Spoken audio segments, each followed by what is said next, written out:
Assalomu alaykum, opa-singillarim, sizlar bilan Valeriy Sinelnikovning Niyatning kuchi degan kitobini navbatdagi qismiga yetib keldik tahlil uchun.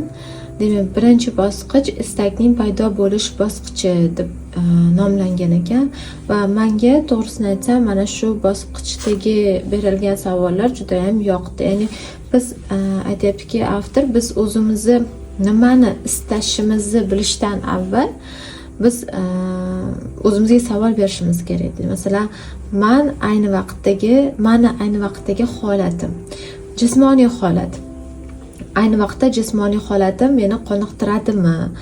Men qanday jismoniy holatdaman? Mani bahoyim nimaga asoslangan? U kerakli darajada xolismi? Yoki vaznim qanday? To'g'ri ovqatlanyapmanmi? Ya'ni bu jismoniy holatga oid bo'lgan savollar. Ruhiy, psixik holatga oid savollar. Masalan, ayni vaqtda ruhiy holatim meni qoniqtiradimi? Ruhiy qulaylikni, xotirjamlikni va quvonchni his qilyapmanmi?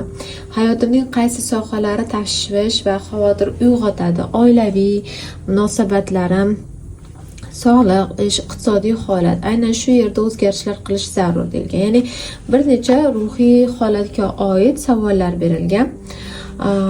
O'zimni ruhiy rivojlanishim bilan shug'ullanyapmanmi yoki bo'lmasam muqaddas bitiklar o'qiyapmanmi deyilgan. Odatda Injilni muqaddas bitiklar deyiladi. Nasroniylar, endi biz muqaddas bitik o'qimaymiz. Biz o'zimizni e'tiqodimizdan kelib chiqib kitoblarni taniymiz. Oilaviy hayotda, ya'ni oilaviy hayot meni qoniqtiradimi yoki oilaviy hayotda meni oila a'zolarim bilan munosabatlarim yaxshimi? Oilamga yetarlicha vaqt ajratyapmanmi? Ya'ni mana shunaqa tarzda inson o'ziga savol berib chiqishligi kerak deydi. Yoki ish borasida nima uchun ishlayman? Ishimning vazifasi qanday? O'zim uchun, oilam, odamlar, vatanim, dunyo uchun. Ishim o'zimga yoqadimi? Bu menga ma'naviy, moddiy qoniqish keltiradimi? Iqtisodiy holatim qanday? U meni qoniqtiradimi? Moliyaviy rejam bormi?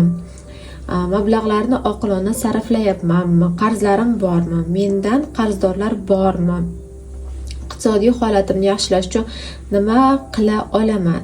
Kabi savollar yoki uyga oid yoki ijtimoiy holat, atrofimda kimlar bor, kimlar bilan yaxshi munosabat qurganman, atrofimdagi insonlar menga yordam beradimi, men ularga yordam beramanmi, do'stlarim bormi kabi. Inson o'zi nimani xohlayotganligini aniqlab olishligi uchun, ya'ni bir necha o'sha punktlarga bo'lib savol berib chiqishligi kerak. Ya'ni savollarga javob berishlik kerak. Odam qancha o'ziga savol bersa, u aslida nimani xohlayotganligini va qayerga qarab ketayotganligini ochiqroq, oydinroq ko'rishni boshlaydi. Misol uchun biz o'zimizga qanaqa savollar berishimiz mumkin? Ya'ni uy bekasi sifatida, men vaqtimni nazorat qila olyapmanmi? Vaqtimni nimalarga sarflayapman? Farzandlarimga yetarlicha e'tibor qilyapmanmi? Uydagi tartiblarni o'z joyida qilyapmanmi? Ilm olish uchun vaqt ajratyapmanmi? Kabi bir necha savollarni berib chiqishimiz mumkin. Ya'ni men nimadan qoniqmayman? Men misol uchun ertalab uxlab qolishdan qoniqmayman deyishimiz mumkin yoki juda ham kech yotaman deyishligimiz mumkin. Ya'ni mana shu savollarni berish jarayonida men nimadan qoniqmayman, uni qanaqa qilib to'g'rilashim mumkin, uni to'g'irlash uchun men nimalar qilishligim mumkin, qanaqa choralarni ko'rishligim mumkin degan savollarni berib biz aslida nimani xohlayotganligimiz va qaysi tarafga ketayotganligimizni yanada ravshanroq, aniqroq ko'rishligimiz mumkin.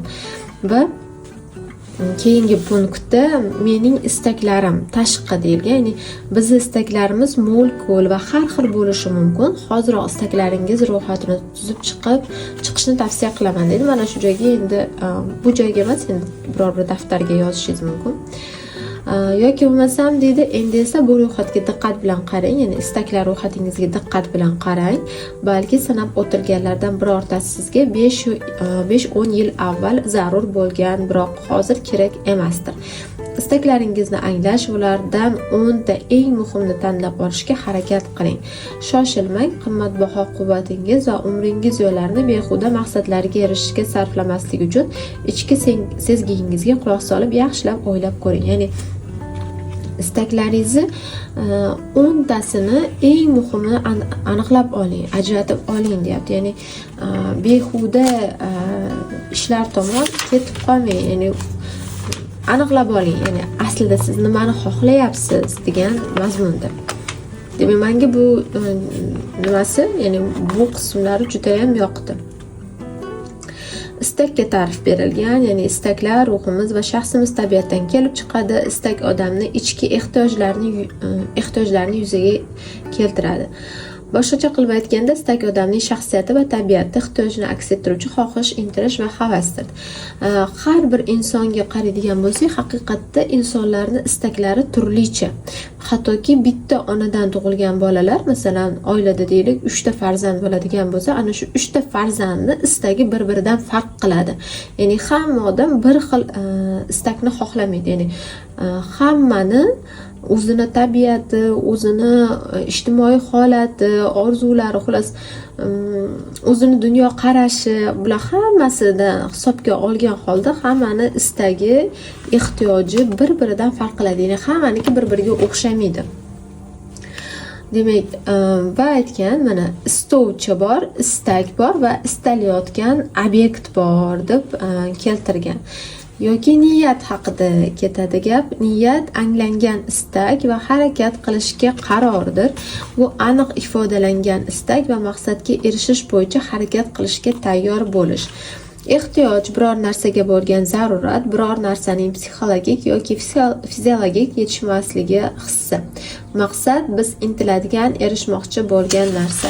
Kecha kuni Hasanxon domlaning bitta nimalarini o'qidim.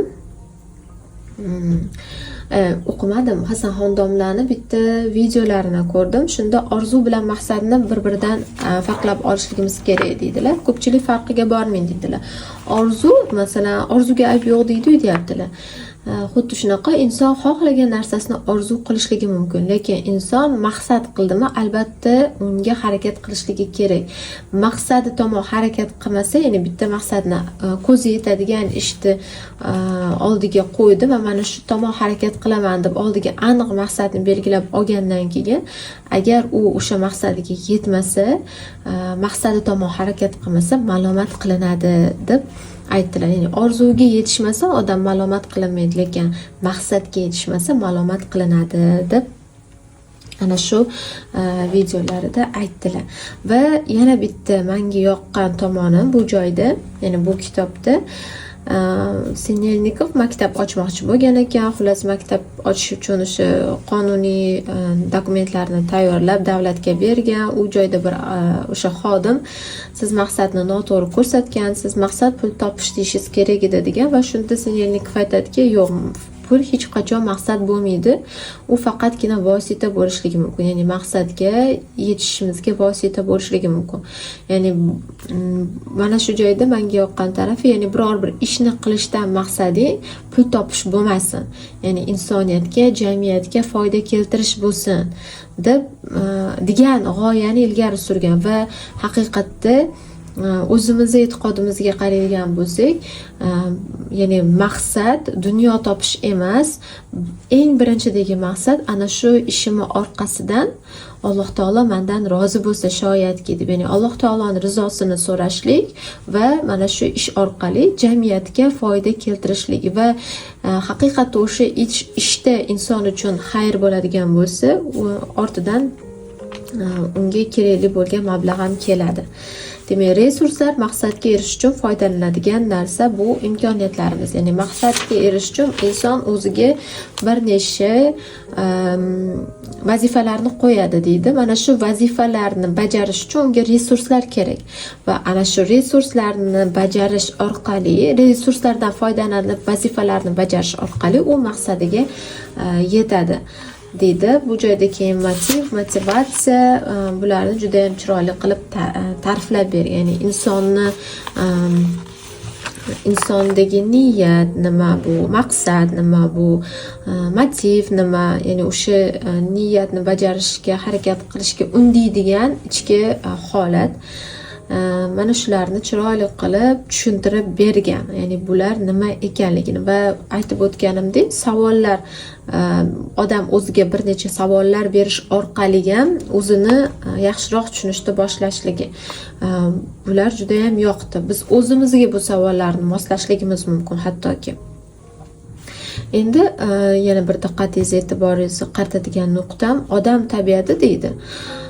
Uni fiziologik, ma'naviy, ruhiy ehtiyojlardan, mayllari, xush ko'rmasliklari, hissiyotlari, fikrlari va istaklaridan, ishonch va ishqibozliklari, shuningdek karma va urug' dasturlaridan shakllanadi. Aytib o'tgandek, men bu karma haqida o'zimning shaxsiy kanalimda aytganman. Karma islomda yo'q deb. Karma bu buddistlarda bor. Yaxshilikka albatta yaxshilik bor, yomonlikka albatta yomonlik bor, lekin ana shu qilingan yaxshilikka Alloh taolo xohlasa bu dunyoda beradi, nima deydi?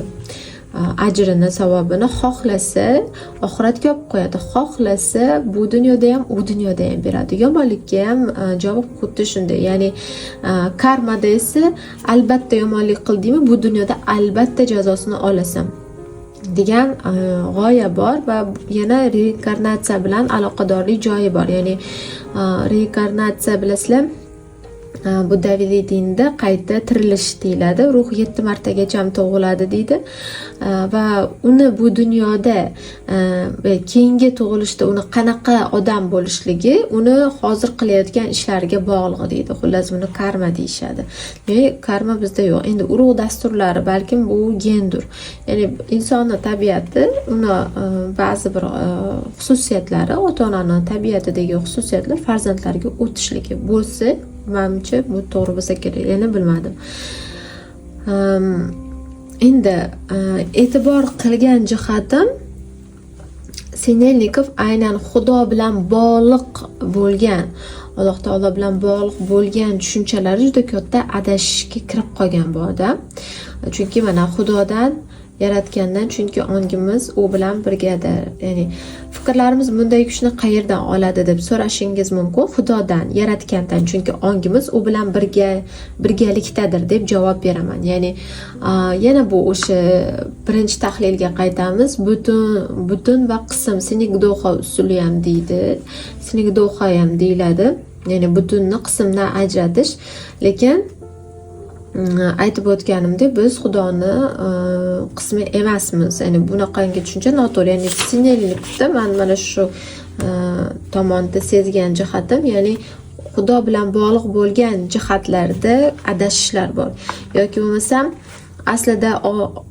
aslini olganda oliy ong Xudo uchun barcha istaklarimizni amalga oshirish muammo emas. Haqiqat Alloh taolo uchun bizni istaklarimizni amalga oshirishlik bu muammo emas. U bo'l desa kifoya qiladi.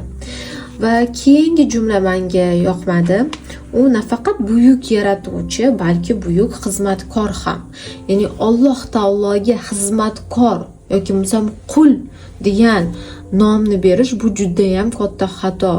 Endi uni qanaqa darajada gunoh ekanligini ahli ilmlarimiz biladi. Ya'ni qul bu faqatgina uni yaratiqlarga nisbatan bo'ladi. Masalan, biz qulmiz, Allohni qullarimiz, Allohni bandasimiz. Lekin Alloh bizni qulimiz bo'lishligi mumkin emas. Bu noto'g'ri juda ham.